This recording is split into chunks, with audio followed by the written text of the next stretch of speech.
Bonjour, donc bienvenue dans le chapitre numéro 5, donc sur le cosinus et le projeté orthogonal. Donc on va commencer par un théorème très important.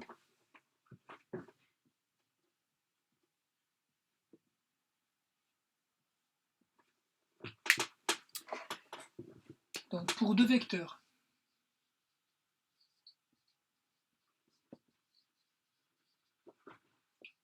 U et V non nuls, donc non nuls tous les deux, on a une formule qui est une des deux formules fondamentales à connaître. On s'en sert tout le temps. U scalaire V égale norme de U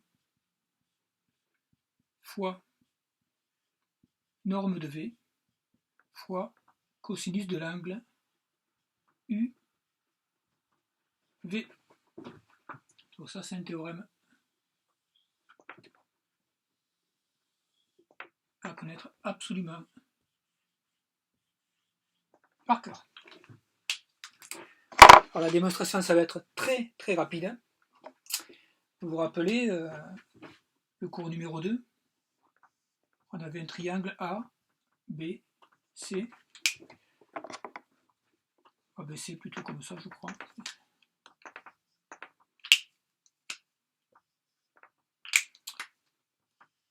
Il y a le vecteur AB, on l'avait appelé U. Le vecteur AC, on l'avait appelé V. Et donc à la fin du chapitre numéro 2, on avait vu que phi, c'était égal à, si je me rappelle bien, 2 fois AB fois AC fois cosinus de l'angle BAC. Et on avait vu dans le chapitre 3 que le produit scalaire de AB par AC, AB scalaire AC, c'était 1 demi de phi. Et du coup, 1 demi de phi, c'est quoi? C'était norme de AB fois norme de AC fois cosinus de l'angle que font les vecteurs AB et AC. Alors, le cosinus de ABAC, donc l'angle ABAC, qui est ici, on a dit que le produit scalaire était symétrique, que le produit scalaire ABAC est égal à produit scalaire ACAB. Là, on peut le vérifier. Si jamais je permute les deux, AB, norme de AB fois norme de AC, norme de AC fois norme de AB, la multiplication, elle est commutative, pas de souci. Et le cosinus d'un angle et le cosinus d'un angle opposé, on a vu ça sur le cercle trigonométrique, ils sont égaux. Donc, pas de souci. Donc, on écrive BAC ou CAB, ça n'a pas vraiment d'importance. Et du coup, il suffit de remplacer AB par U et AC par V, et on a la formule que l'on cherchait. Alors, il y a deux conséquences importantes.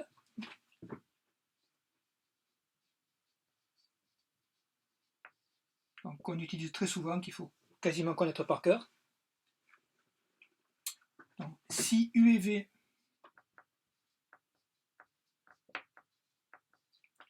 sont collinéaires de même sens,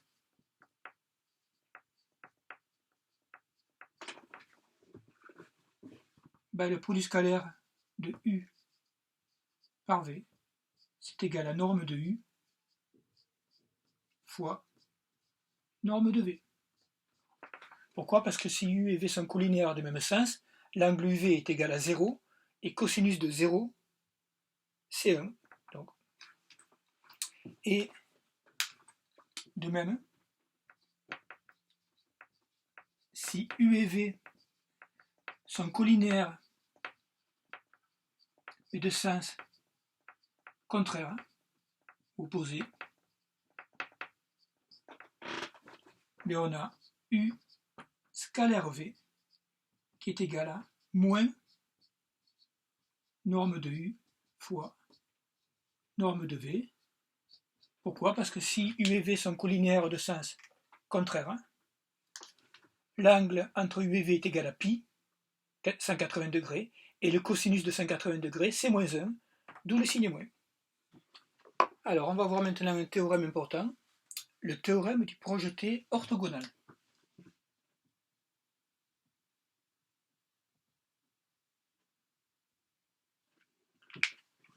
Donc, on va prendre deux vecteurs U et V, donc soit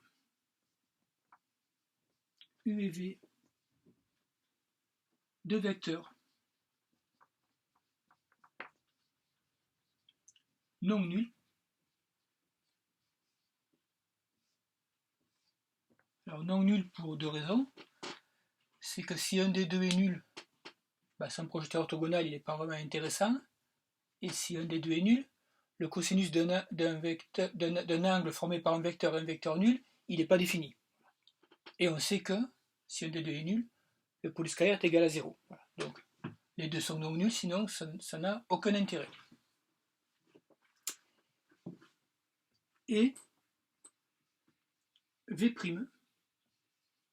le projeté orthogonal, on va voir ce que c'est le projeté orthogonal pour ceux qui n'ont pas de souvenir de collège.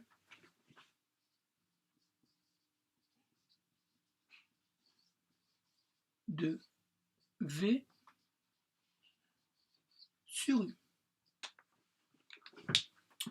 Alors, il y a un théorème très très important qui dit que le produit scalaire de U par V est égal au produit scalaire de U par V'. Donc théorème très très utile, surtout en physique. Alors on va essayer de le démontrer rapidement. Donc j'ai toujours mon petit triangle ABC avec mon vecteur U, mon vecteur V. Alors qu'est-ce que c'est que le projeté orthogonal de V sur U? En fait, là je trace une perpendiculaire. Et le vecteur V', il apparaît ici.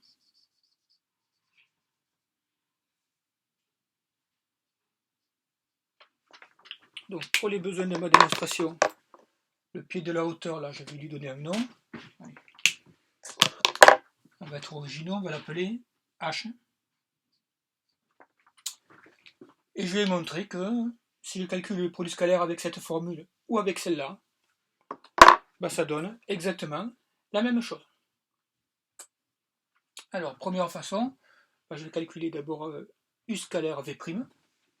Donc U scalaire V', c'est égal à quoi? C'est égal à AC scalaire AH.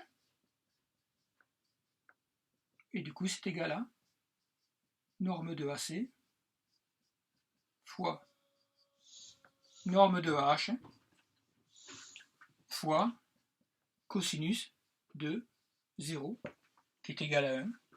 Donc ça, c'est égal tout simplement à AC fois AH.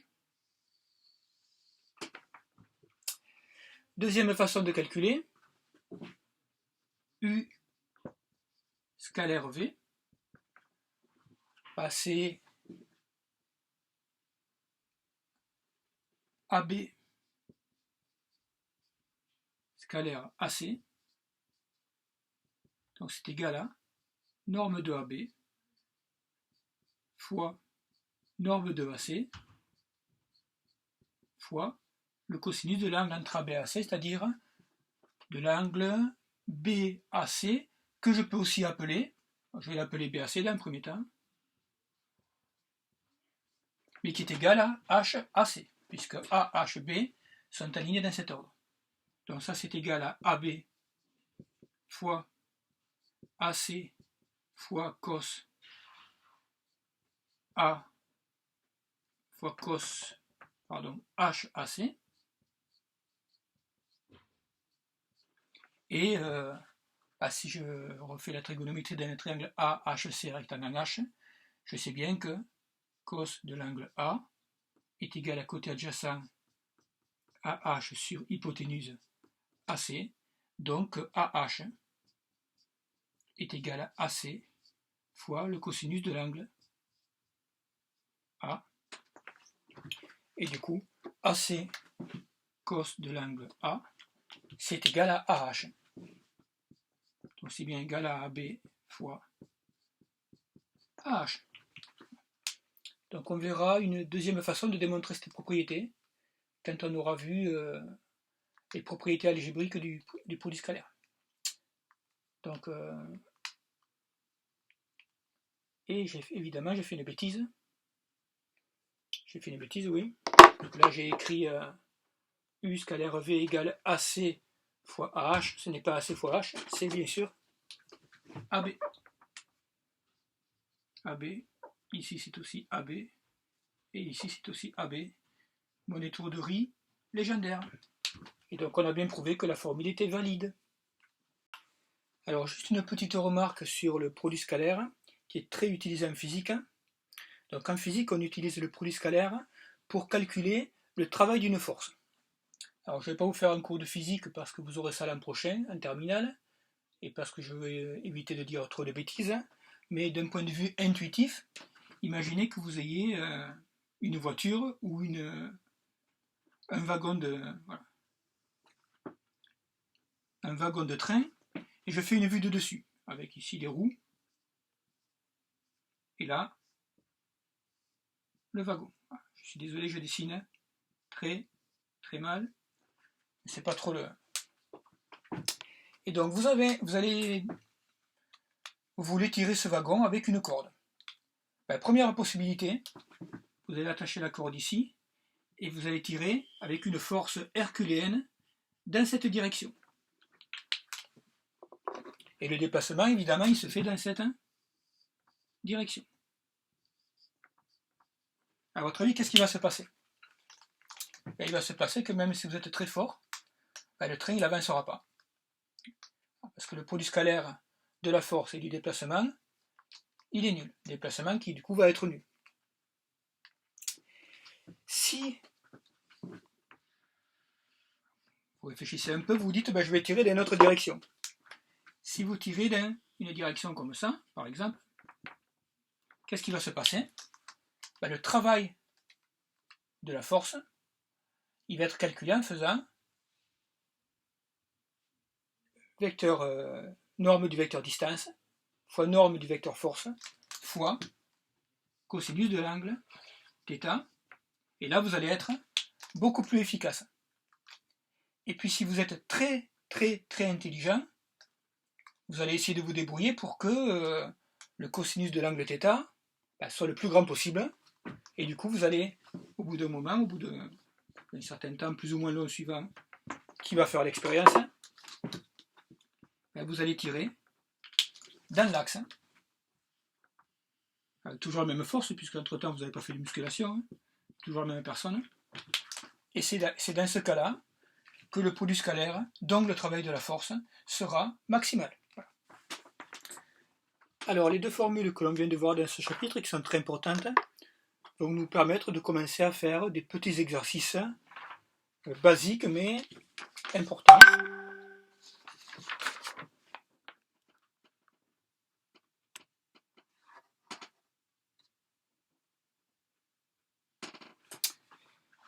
Alors les deux formules que nous venons de voir dans ce chapitre vont nous permettre de commencer à faire des petits exercices basiques mais très importants. Donc je vais en faire un que je vais corriger pour que vous ayez un exercice type dans votre cours. Donc on va prendre un rectangle A, B, C, D, des diagonales qui se coupent en haut, un angle ACB qui est égal à 60 degrés, pi sur 3, un côté CB qui est égal à 5 cm, On pourrait vous demander avec la trigonométrie de calculer AB. Là, on vous donne AB. AB est égal à 5 racine de 3. Et donc la question, c'est calculer le produit scalaire AB de AB par OD.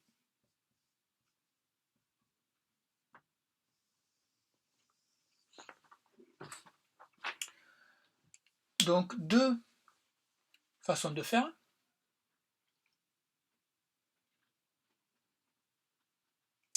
Première façon de faire, on va faire avec le cosinus.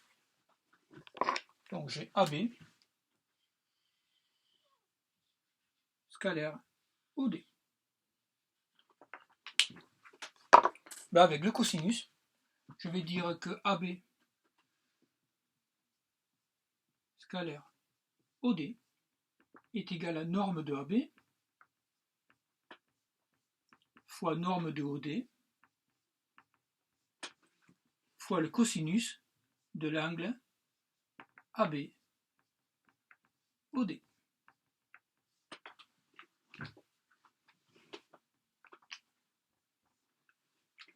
Donc norme de AB, je la connais, 5 racine de 3. Norme de OD, par contre, je ne le connais pas. Alors OD, je sais que dans un rectangle, les diagonales sont de même longueur et se coupent en leur milieu. Donc il me faut calculer la longueur d'une diagonale en utilisant le théorème de Pythagore. Donc théorème de Pythagore, je vais assez vite. AC carré est égal à 5 au carré plus 5 racine de 3 au carré, c'est-à-dire 25 plus 25 fois 3, c'est-à-dire 25 plus 75, c'est-à-dire 100. Donc AC est égal à 10. La diagonale mesure 10 cm, donc elle est aussi égale à, du coup, à BD. Ça veut dire que OD mesure 5 cm. Donc mon produit scalaire AB scalaire OD est égal à norme de AB 5 racine de 3 fois norme de OD 5 fois cosinus de l'angle ABOD. Et là on a un petit problème parce que l'angle ABOD, on ne le voit pas trop ici. Donc ce que l'on va faire pour le matérialiser, c'est bouger un des deux vecteurs pour le faire après. Donc il faut que les deux vecteurs aient une origine commune. Donc soit je déplace le vecteur AB ici, soit je déplace le vecteur OD ici, ou je les déplace les deux avec une origine commune. Enfin, je fais comme je veux ici, vu la configuration de mon tableau et le manque de place. Je vais déplacer le vecteur OD ici. Et l'angle ABOD, c'est l'angle qui est ici.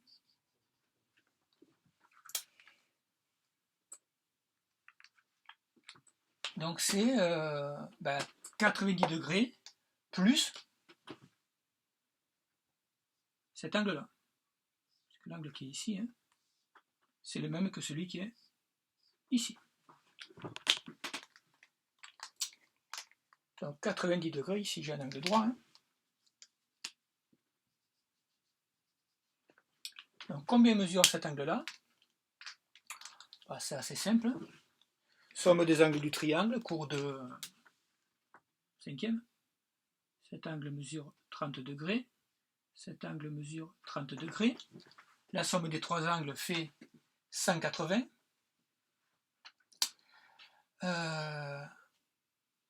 180 moins 60, ça fait 120. Comme ces deux angles sont égaux, 120 divisé par 2, ça fait 60.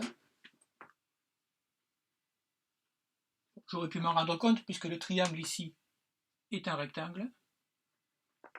30 plus 60, 90, plus 90, 180. Ça marche bien. 60 degrés ici. Donc 60 plus 90, ça fait 150 degrés. Donc cosinus de 150 degrés. Alors combien vaut cosinus de 150 degrés? Je peux me refaire mon petit cercle trigonométrique.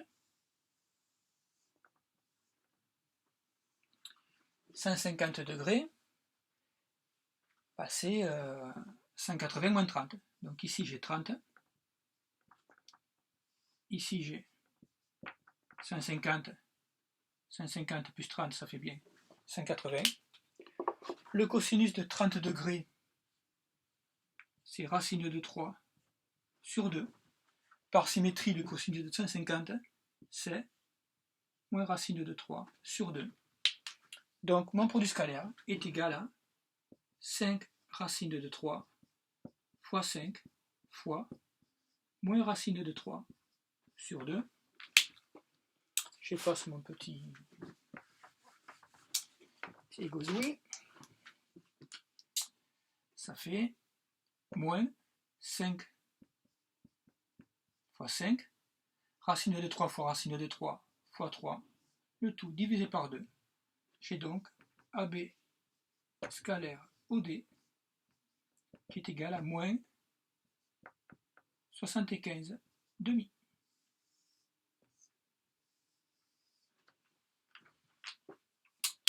Si je n'ai pas fait d'erreur. Donc je vais utiliser une deuxième méthode pour calculer mon produit scalaire. Et comme ça, si j'ai fait une erreur, je vais m'en rendre compte très très rapidement. Donc je vais noter ici mon résultat. AB scalaire OD égale moins 75 demi. Deuxième méthode.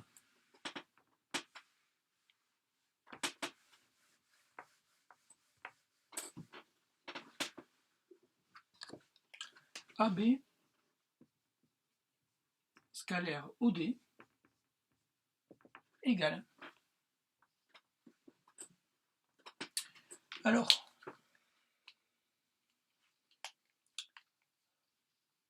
je peux faire directement le projeteur orthogonal.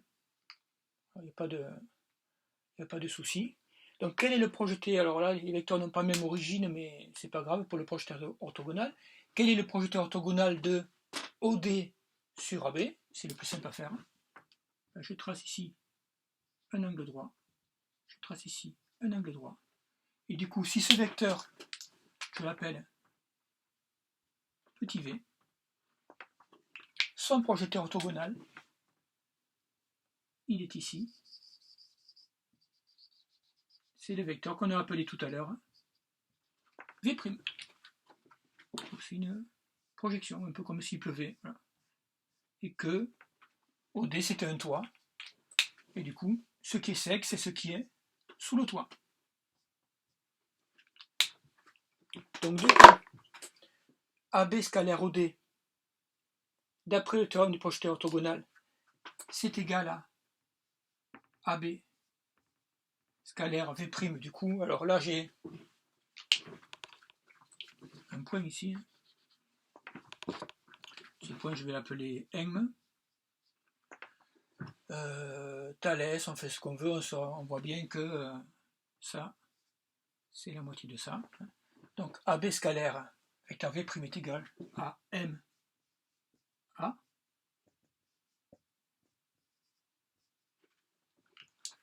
Et